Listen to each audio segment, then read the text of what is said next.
Hello everyone, আসসালামু আলাইকুম। আমরা কুয়াকাটা থেকে সুন্দরবন এসেছি ঘুরতে। তো আপনারা কুয়াকাটা আসলে সুন্দরবন অবশ্যই আসবেন, কেন সুন্দরবন একটি দেখার জায়গা, সুন্দর জায়গা। তো আপনারা চলে আসবেন সকলেই। আপনারা দেখতেছেন যে এখানে আরো অনেক লোকজন আসতেছে। তো আপনারা সকলেই চলে আসবেন।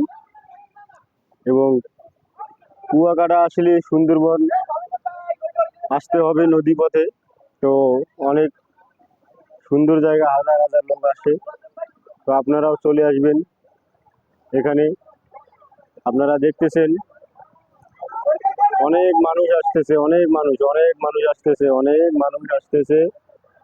যা অনেক মানুষ সকলেই দেখতে আসতেছে। তো আপনারাও চলে আসবেন, আপনারাও আপনারাও চলে আসবেন সুন্দরবনে ঘুরতে। কুয়াকাটা আসলেই সুন্দরবন আসবেন। সুন্দরবন আসলেই সুন্দরবনের প্রাকৃতিক দৃশ্য আপনারা দেখতে পারবেন। তো আপনারা সকলেই আসবেন।